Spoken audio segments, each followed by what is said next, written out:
Hello awesome people of YouTube, welcome back to another game of Starcraft 2. This is going to be our Terran player INnoVation, who is actually representing Korea in our Nation Wars tournament. And he's going to be going against Petraeus, who's representing New Zealand. So this is game number 6. Our current score is 3-2 in favor of Korea. So if Korea wins this one, they will be defeating New Zealand in this best of 7. But if New Zealand wins, we're going to be moving on to game number 7. So let's see how this one turns out. It is a matchup that I don't think we've seen yet in this tournament. I don't think we've seen a Zerg versus Terran, have we? Or in this best of 7. I don't think it is. So it does look like we have a refinery before a barracks, which is quite standard. Going to be seeing a Reaper coming out pretty much at the very beginning of that. INnoVation, by the way, a very, very, very successful Starcraft 2 player. I haven't actually cast him on my channel before. So just a bit of details. He is from SK Telecom T1. That's his current team. And I think the last thing he won was the GSL last year or something like that. He came first or second. Can't quite remember, but as I said, he's very, very, very successful. I've seen him in a lot of tournaments in the past, and he always puts on a good show. So it looks like we have a hatchery here before spawning pool, starting off quite standard. Not planning to rush anything at all. Reaper is of course on the way out now. And it looks like he is thinking about the expansion already, so there it is.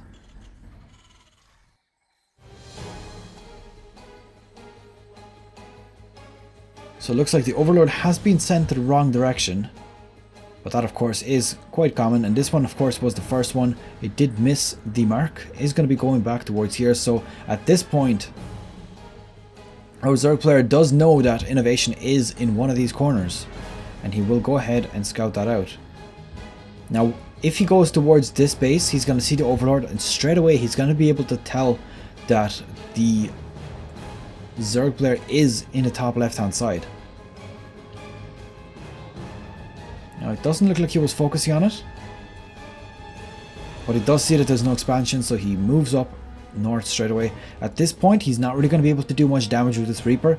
There will be enough defenses to hold off against it.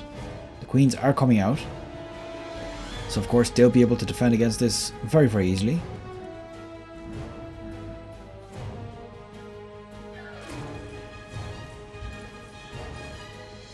There we go. Reaper just being a little bit annoying. As I said, he's not going to be able to do a whole lot now because it's only just one. And it's very rare for a Reaper to actually kill stuff off. One thing that I do know is that MMA is a very good player with Reapers. He's always managing to kill 1 or 2 drones off against the Zerg. Something that I absolutely have to commend him on.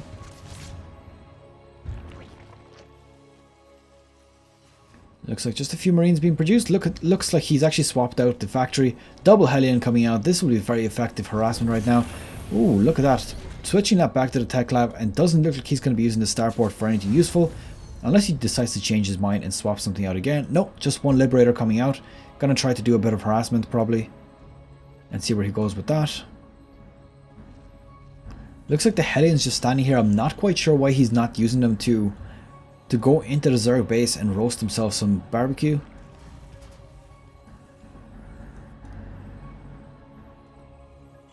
He's just sitting with them here. INnoVation, I'm not quite sure what you're up to. You are currently representing Korea, so you cannot fail. Command center is going down, so this is going to be a third expansion. It did actually get scouted out by that Zergling, so it will be visible for them. Now this Liberator now out. Possibly I see why he might have waited. Maybe he was waiting for the Liberator to come out and then do a front base assault with the Hellion and then a back base assault with the Liberator. Now as you can see, our Zerg player has built a baneling nest and has also started his lair. So it does look like he's interested in a little bit of tech. Currently has 3 gas geysers, which suggests just Roach and Ravager play for now. And there it is indeed. Roach Warren is going down.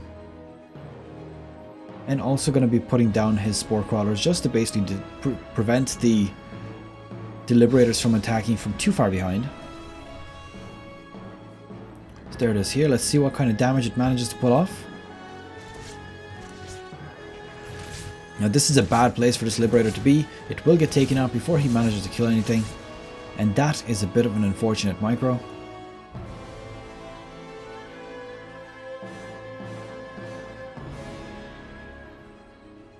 Now this Marine is here just to basically prevent vision for Overlords. If an Overlord comes in here, there could potentially be a Nidus Swarm, so of course he wants to always be preventing this kind of stuff and just being active with his units as well. So they're just not standing there getting fat and stuff.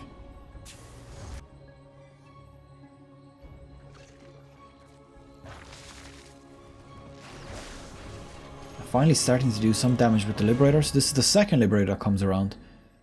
Hasn't managed to do anything significant yet, just 2 drones, which is all fine. Taking 2 drones for nothing is worth it. Looks like he's controlling both towers for vision. Will also, if he focuses on this Hellion, no he does not, so it does get taken out by these Zerglings. Going to go ahead and scout down to this. And actually the Hellion has retreated from here. And looks like the creep spread is getting better and better for him as well. Petraeus seems to be very on top of his creep spread. In his previous games, he'd always had very good spread. And he's doing exactly just that in this game as well. Now there's many benefits for having extra creep. I'll just list off some of the ones that I can think off the top of my head.